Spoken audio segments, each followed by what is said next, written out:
Hello and welcome to round 6 of Grand Prix Washington, D.C. And we are about to watch Matt Ferrando, who I believe is on your right, playing against Josh Utter-Leyton on your left. Matt Ferrando is on the play, and he leads off with a mountain. They're trying to trick us. Fernando with the Channel Fireball sleeves and Utter-Leyton just rocking the pink. So red-green for Ferrando. And there's, oh boy, Phalanx Leader. One of the best cards in the set, like a mythic uncommon. That's what I call it. Yeah, absolutely. And that's got to die. Burn it with fire. Ferrando scries.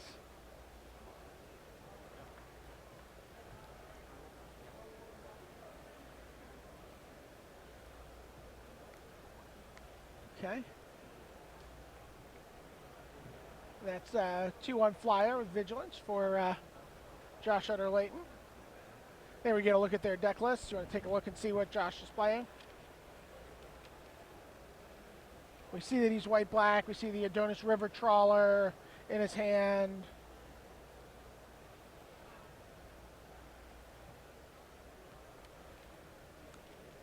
Oh, I think we have the wrong, oh. Yeah, we have the right lists.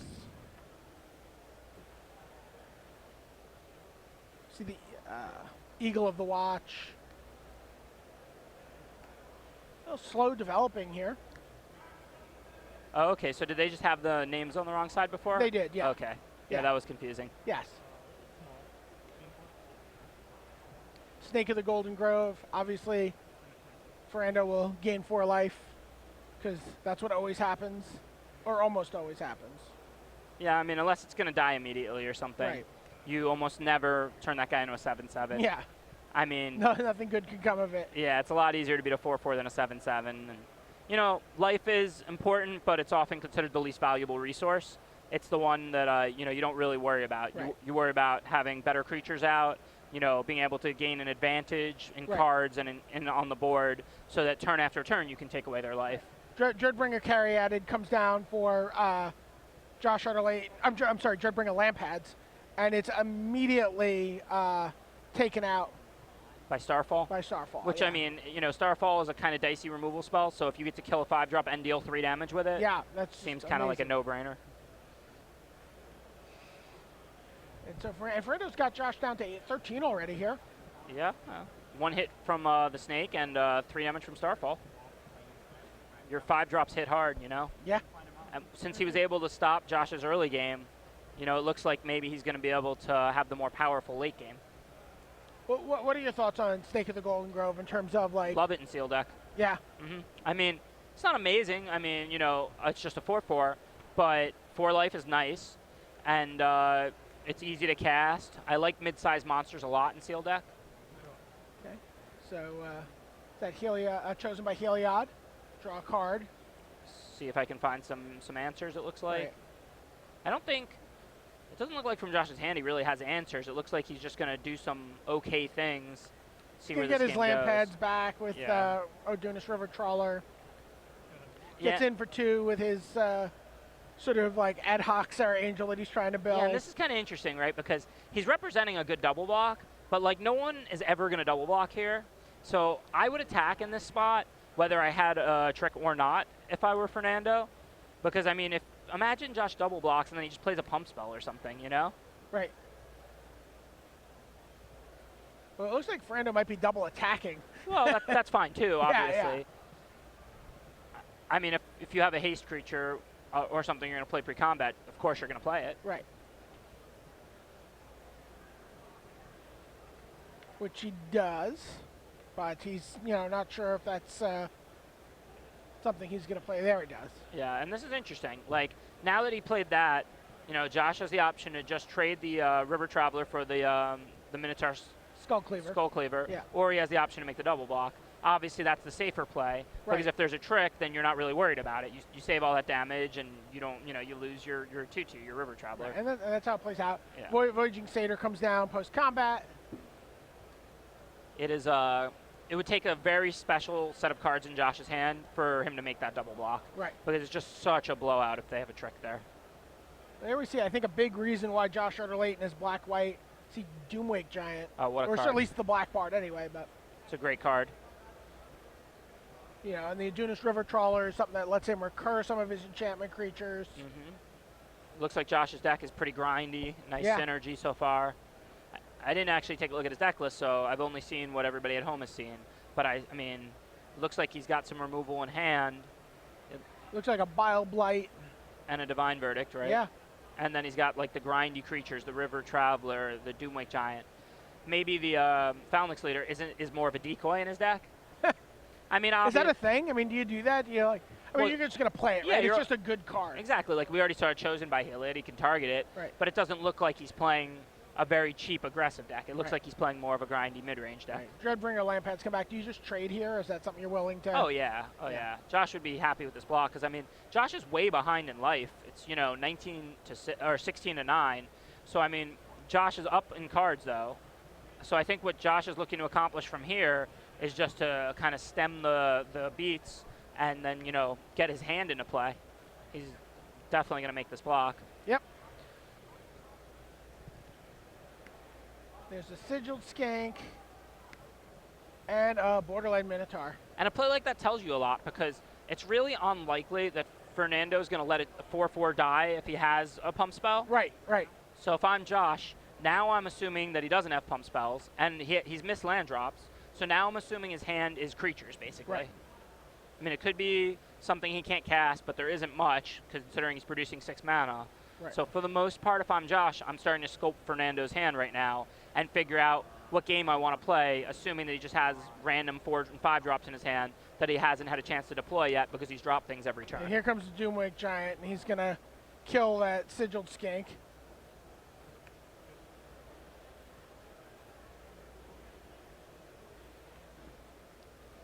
So the Giant comes into play. That's Constellation. Whenever enchantment enters the battlefield, your opponent's creatures, all of them, get -1/-1 until end of turn. So It's just an excellent card. yeah, you can just build up some really huge turns where you take down 2 or 3 creatures, or Yeah, some creatures bounce in combat, and you and a lot of rares like that aren't as good as they seem because they require so much setup. But when you put a 4/6 body for 5, Yeah. single black to cast, that's already good enough. It's not amazing, a 5 mana 4/6 with no ability, but it's good enough. So once you Oh. throw on abilities like that, it becomes an incredible card. Matt Ferrando plays the Giant Ape. Yeah, but that's not scary. The Josh Thunder can just Brute. not pay tribute and let it have haste because he's got the 4/6 stopping any attack here. So it's just a 5/5. Yep.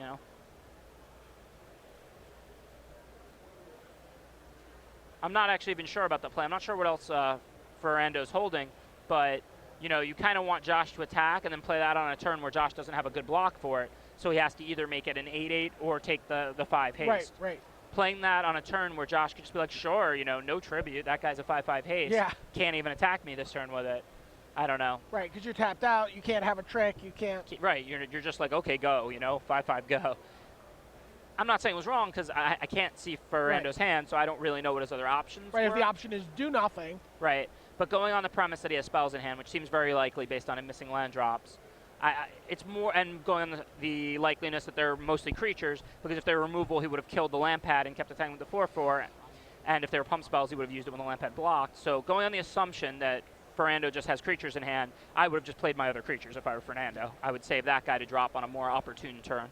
Here comes Stonewise Fortifier. And don't get me wrong, Josh may keep attacking there. He may never even give Ferrando a more opportune turn. Right. But, that's what you're hoping if you're Ferrando. You're hoping for a Right. more opportune turn. Not to just kill that guy's haste ability and just, have him be a 5/5. But there are cards that can make this play right and could even win Ferrando this game. Like, I think it's Harness of Death. Is that the name Harness of it? by Force. Harness by Force. Yep. That one comes to mind. Like, if you have that in hand, you get your 5/5 out, and then you can play. You don't even need to play land at 6, but you can take Josh's 2 good guys and then turn all your guys sideways. Right.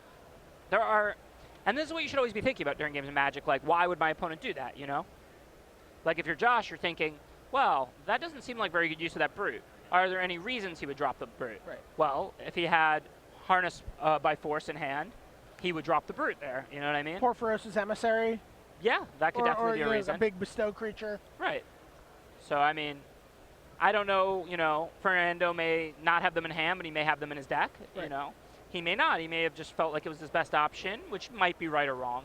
But, I mean, this is how you think about the game. You think like, why would he do that? Okay, these are some cards. Can I play around these cards? Right. If it's not a big sacrifice, let me play around these cards.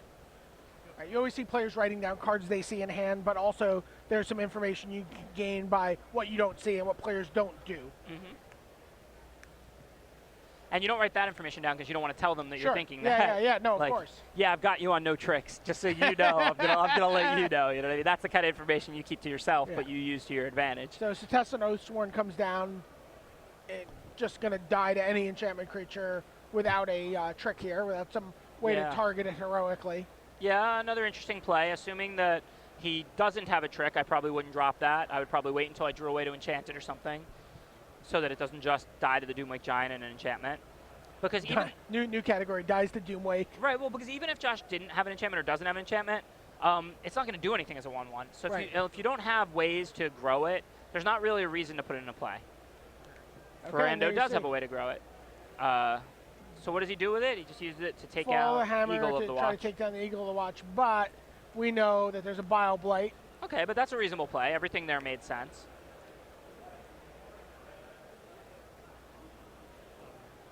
I mean, that didn't work out well for Ferrando, but that's not a bad play. I mean, at this point, he's falling behind on board, and you're not looking to play around a removal spell Yeah, out of yeah. Josh.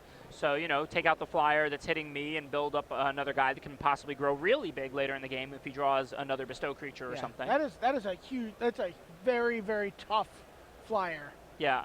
Aside from Harness by Force, and I don't even know if that's enough, Yeah. this is going to be a very tough game for Ferrando from here.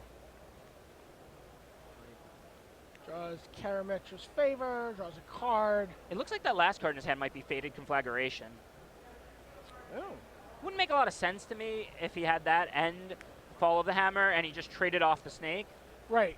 But I don't know. That's what it looks like. It looks like he does have a Fated Conflagration in his deck.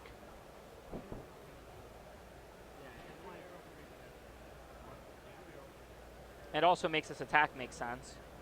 And it's nice because the Brute has Trample. So if Josh does just block it with Doomwake Giant or something, he's still going to take some serious damage here. He'll probably make some kind of gang block because he probably doesn't want to risk dying. Right, right. Like if Ferrando has nothing, a It gang looks block. like he's pushing everybody in the way. That's probably what I would do because you just don't want to risk dying. If Ferrando has nothing, then this block is good for you, Yeah. and you're going to win this game. And if Ferrando has something, you don't want to risk death. Right. So, you make a gang block on a turn like this and just, show me what you got. I'm way ahead and I've still got cards to spare, so I'm not going to let you kill me. You know what I mean? Right. I don't know if this block works out perfectly against what you have or not, but you're not killing me.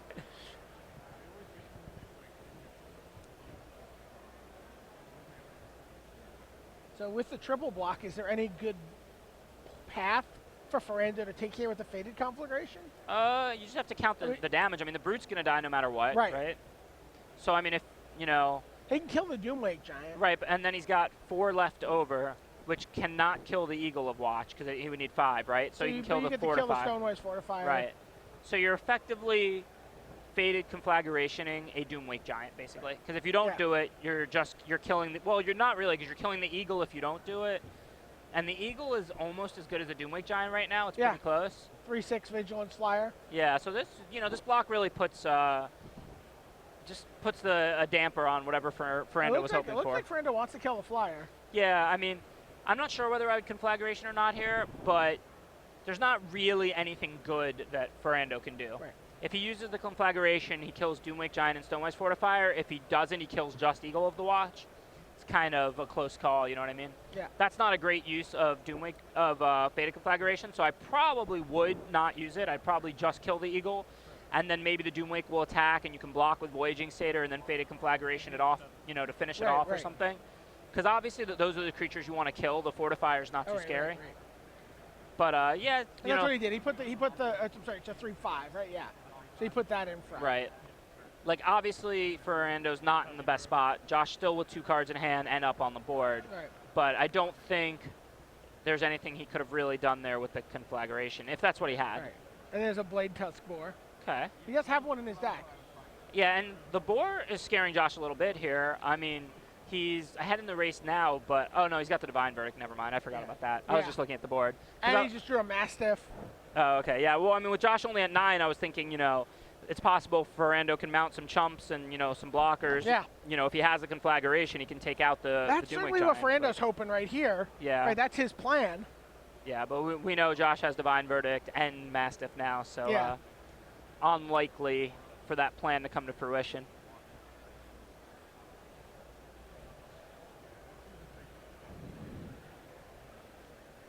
Doomwing Giant gets in.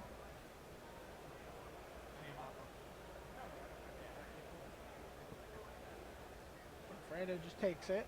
Yeah, He that's goes not to 3. it's not that surprising. And it makes me think he has the conflagration even more because the Satyr could chump, but not if he wants to block it with the Satyr later and then conflagrate. Ferrando falls to 2. Josh comes down to 8 from the Blood Toll Harpy. He upkeep decides to conflagrate. Says, I'm going to Makes scry sense. 2 during my upkeep. Yeah, that makes sense.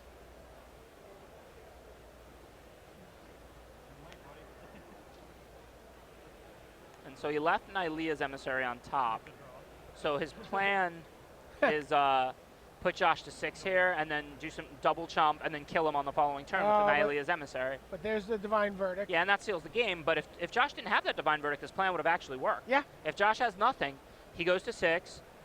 Ferrando can chump the Doomwake and block Fortifier with Borderland Ranger. And then he can untap and drop Nylea's Emissary on the unblockable Blade Test Spore and deal exactly 6 for the win. Right. So, I mean...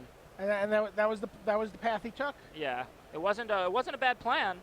It was definitely right to leave it on top. You're not trying to beat an additional Divine Birth at this point. You're already kind of on your back foot. Now, Josh is like, how can I not lose this game? Yeah. Yeah, well, I mean, he'll probably send just the Doomwake. There's no real good block on it, so I don't really understand the upside to sending the Fortifier here. Like, if he sends just Doomwake, Ferrando has to block it with Voyaging Satyr. If he sends all 3, he gets in 1 damage, but you don't really want to spend your turn paying 5, I don't think. Does he have a Harvest Guard Alceids in his hand? Oh, well, that would change things. Then you could cast that. Well, and you're -1ing those guys. No, it can't be. Otherwise, I think he would have just played that. Right. That would be a blowout. You just, play that, -1 his guys, target your Fortifier, kill all his It guys. might be another Fortifier. Sure. It's important to have guys untapped because one of the ways you could lose would be like if you turn them all. Flurry of Horns or yeah, something or weird. Portent of Betrayal. Yeah. With the guys untapped, I mean, Josh is gonna not be able to lose to anything. I mean, we know Ferrando's drawing the Nylea's Emissary, so we know Josh can't lose. But even if he has 4 guys untapped, even Harnessed by Force or those cards wouldn't be enough. Right. Plays the Mastiff. Pass turn Ferrando. Ferrando draws, and it's kind of like, Yeah, like right now, even if Ferrando drew Harnessed by Force there, that took 2 guys. Right. It still wouldn't be enough because Josh has 3 guys on tap. Which is why it was better to send just the Doomwake Giant than the Alpha. Right. There you get a look at Josh Utter-Leyton. Player of the Year 2013, through the 2012-2013 season. Future Hall of Famer. Yeah, I am certainly, one of those players. We did a round table segment where we were talking about what do you think it takes for someone to be a lock, and five Pro Tour top 8s is like your minimum threshold for like automatic. He's not even eligible for 3 years, and if he was eligible this year, he'd get in this year. Yeah, absolutely. National champion, 5 Pro Tour top 8s. I mean, just look at Player of the Year last year. Just look at his pro points from the last 2 seasons. Yeah, incredible. Right, 127 pro points and 127 pro points and counting this season. That's a career for a lot of people. Yeah, a good one. Absolutely. Matt Ferrando, a New York player. I've actually worked with Matt outside of the game. I know him pretty well. Qualified for a Pro Tour multiple times as a Grand Prix top 8 on his resume. Respectable. Yeah, respectable upcoming player. Has been playing since he was a young kid. Always has a lot of interesting ideas as a deck builder. He's qualified for Pro Tour Magic 2015. Very cool. Yeah. Yeah, I think I played him once or twice in GPs.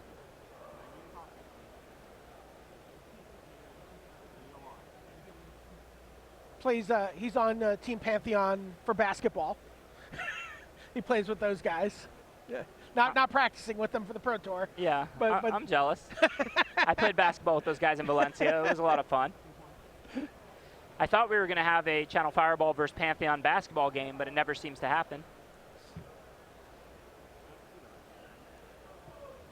is Channel Fireball Prime a little? You know, how many ballers do you guys have? I mean, Shahar is really, really good. It's you, Shahar, and I mean, Luis plays. some veteran exceptions. Yeah, you know, I mean, people might not think of us as that athletic, and I'm not claiming we're anything special. But Luis plays. You know, he's got a decent jump shot. You know, knows the game. Raptor's actually pretty athletic. Sure. He played a lot of soccer, I think, not Yeah, basketball. And recently, he's been playing a lot of basketball with us, and he's getting better quickly. He has great defense, starting to develop ball handling and shooting. You know. I would definitely like to see that game happen, you know, at some point.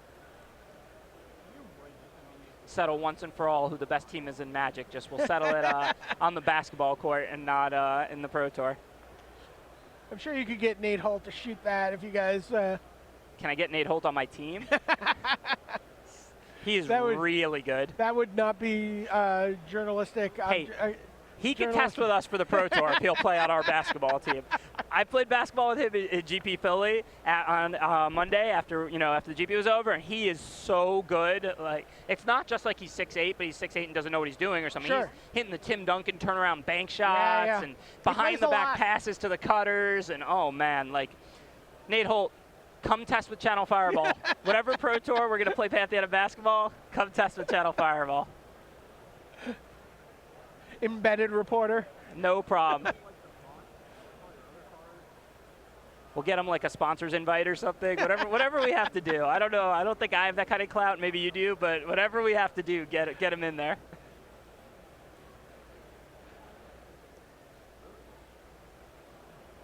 Yeah, I have those East Coast Pantheon ties. Sorry. Hey, come on now. You do coverage with both me and LSP. Sure. John is a tough interview, so I got to get back at him somehow. We have East Coasters. I'm from Florida. Pat Cox is from here. Yeah. I'm from Florida. We're not an all West Coast team, you know.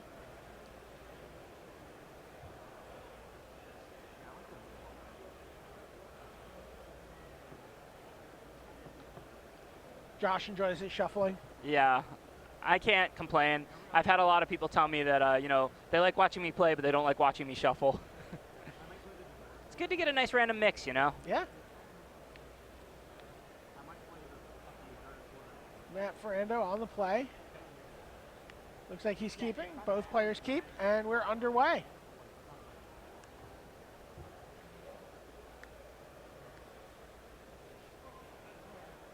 I like that guy a lot, Siggled Skink. Yeah.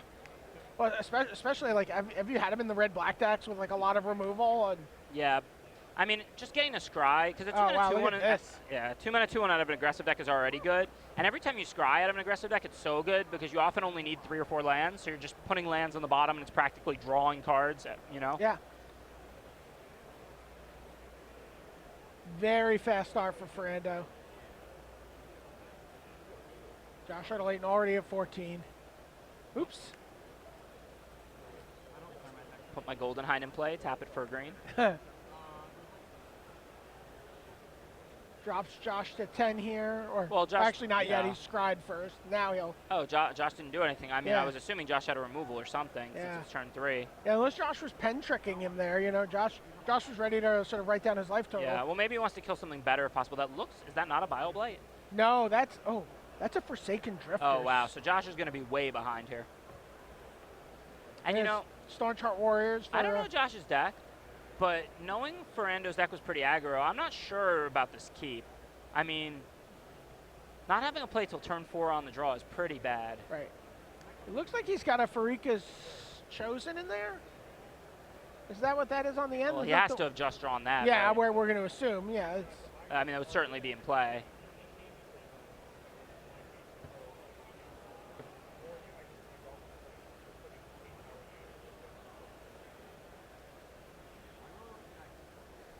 I do like this play now. Now that he has a Chosen by Heliod in his hand. Right. So now you play the Chosen and the Freak is Chosen, and then you put the Chosen by Heliod on it because you never want to get 2 for 1. Your opponent's tapped out. Right. This is a tough guy to kill, and you draw the land that you were missing. Oh no, he wasn't missing a land. no. And let's say Ferrando has a pump spell. Death Touch is going to still kill his Yes. guy. So I mean, this makes a pretty effective creature. As long as Ferrando doesn't have his bolt, you're good here. and you're not in a position to be playing around Bolt when they have 3 creatures to your 1 and you're at 10. You know what I mean? Ferrando's plays a temple and scries. He's holding Starfall. Yeah. Not to mention if Josh's other option, Forsaken Drifters, if Ferrando has Bolt, then Josh is dead anyway, basically. Right. So I mean, this is a pretty clear play because if Ferrando doesn't have anything, kind of works, you know. Yeah, and like I think Josh just wants the last couple turns. I mean, you see his hand. He's got he's got a sip of hemlock in there. Ferrando's deciding whether to alpha or not. I mean, he gets 4 damage, he gets the scry, he loses a 2/2. And he knows he's holding his Starfall, so he reasonable expectation that he's going to get another 3 in with that somewhere. Yeah, but that also, you can clear the Chosen next turn. Right. So it's kind of weird. Like, it gives you more reason alpha because you got the 3 damage finisher, but less reason alpha because you got the removal for next turn. So I'm not actually sure. Knowing that I have a Golden Hind delay here, I might not alpha. If he had that close of a scry and he put it to the bottom, there might be more of a chance he is gonna, but I guess not if he's casting guys. So, yep. Which I mean, I think is the right play. I don't think I would have alpha. Plays the Golden Hind and says, "Please don't have a Doomwake Giant." Yeah, it's just kind of that. It's just a strange spot because if it was that tough of a decision, you think it would be a keep. Right. Because if it was a spell and you're already this far ahead, you'd probably keep it. Right. Here comes Dreadbringer Lampads.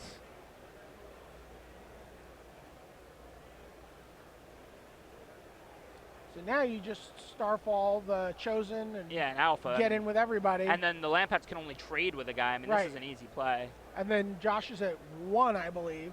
Yeah. And then even if Josh starts to stabilize at 20 with no creatures in play, you've got a lot of time to find Bolt of Krynos or whatever other outs for Right, yeah, I know he's holding a Thunder Brute. Right.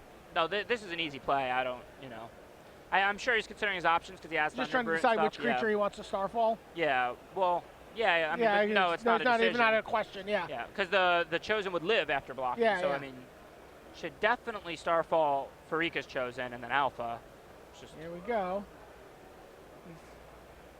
I guess he's thinking about maybe playing the Thunderbrute instead. I don't know. I mean, I guess he has a lot of options. Like he has Fall of the Hammer too. Oh, he has the Fall of the Hammer, yeah. But I don't like this. I mean, it's okay. I mean, he's gonna win this game. I mean, whatever. But like this lets him stay at a much higher life, Josh. Like now he's gonna trade the Lampad for the 4/4 and go to 4. If he top decks Doomwake Giant, he's actually not dead here. Yes. Or if he plays. He's got Sip of Hemlock there too. Well, yeah, that's not gonna be enough. That's not gonna but do like, it. if somehow Josh musters like a lot of blockers or specifically. Well, Doomwake Giant is the card he really wants here. Right, because Doomwake Giant killing them both, even with the Starfall, he's not dead. Doomwake Giant kind of leaves him semi-stable. And Ferrando saw Doomwake Giant last game, so. I mean, I know Ferrando's like 95% to win this game. Sure. But I feel like if he Starfalls the Chosen and Alphas, he's like 99% to win this game, you know what I mean? I can't even conceive of how Josh could win if he did that. So Starfall makes it academic here, and we're going to see a game 3 between these two players. Forsaken Drifter's a card you play a lot. Does that just mean he was just trying to stay too? Well, he wasn't even able to stay too colors. We know he's flashing green for something. No, Forsaken Drifters means Josh doesn't have a lot of 4-drops. And, it's maybe a little bit worse than an average 4-drop. It's not unplayable, but, slightly below replacement. I'm just looking to see what his green is for. Josh has green? Yeah, Josh has shown us a forest. Oh, I wasn't paying that close of attention. Yeah. What's he splashing? That's what I am looking for. It's going to be a gold card. Reaper of the Wilds. That's going to splash. Wow, I mean, I was watching the game. I guess I was just busy thinking about all the alphing and stuff. When did he just drop a forest? He dropped a forest in game 1 for sure. I don't think he dropped one this game. Oh, wow. I completely missed that.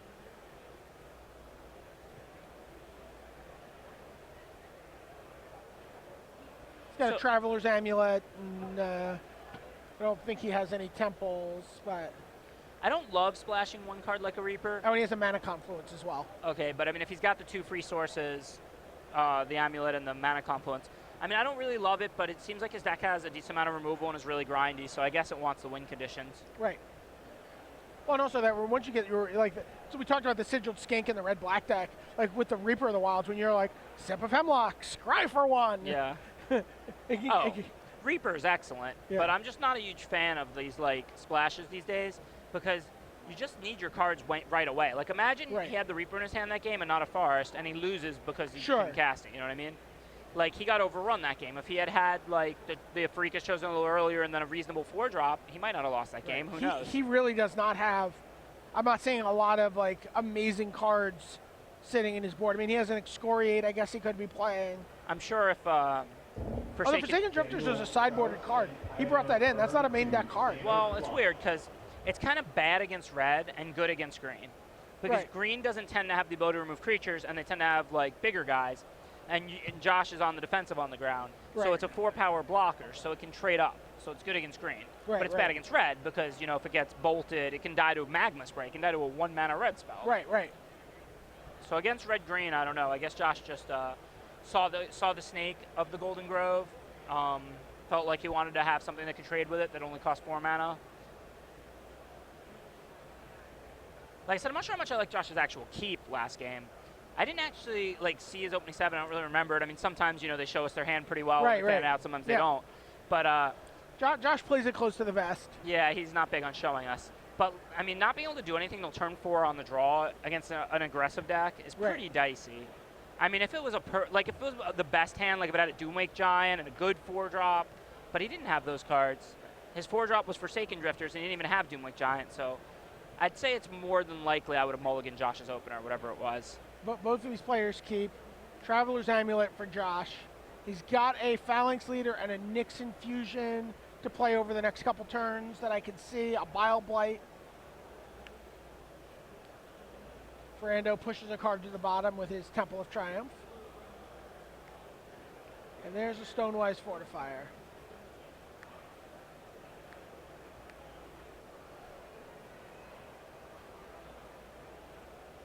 Skink for Matt Ferrando.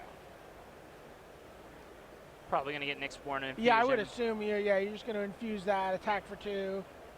I mean, you still have BioBlight to kill a better small creature if there is one. I don't see any reason to let him start scrying. Right, and then you get to your point. Oh, he's Well, no, that makes sense because if he trades, then you just don't use your removal. Right, right. He's not worried about the damage, but now post combat, he can decide to go get a even Go get a even with Planescast the leader. even with the Phalanx Leader in hand, like where maybe you're able to like play your Phalanx Leader a turn from now with a Chosen or some other spell. I mean, Josh doesn't really have any ways to target it. Yeah, Like now he has. he the- actually doesn't even have a way to cast it as of yet. He needs the And amulet. For I'm that. not. I'm surprised, like by Josh here is like really thinking. Not that this isn't a close play because it is, but he should have probably decided before he attacked whether he was going to go ahead and sack the amulet and get a Plains to play the Phalanx Leader, or whether he was going to drop a land and Nyxborn Infusion, the Sigiled Skink.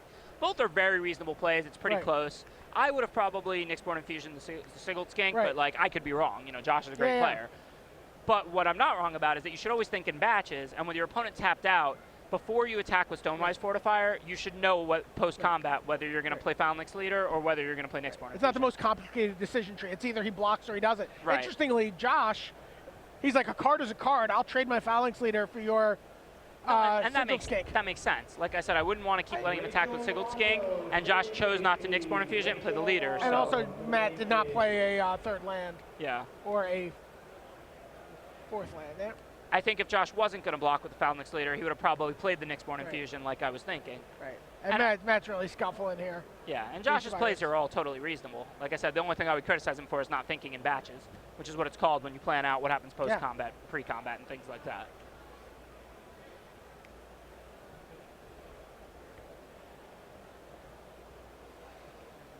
Kind of an anticlimactic game 3 Yeah, here. yeah, a little bit. It's So unfortunate. discards a green card, discards his Setessan Oathsworn, and prepares to really fall to 6 here. Yeah. Unless Ferrando has Anger of the Gods, which I really doubt he has, as it would be a lot better against him than Yes, against Josh. yes. I mean, it might be good against Josh, too, from what we've seen, but regardless, I doubt he has that. Ferrando extends the hand, lays Yeah. down his cards. Unfortunate.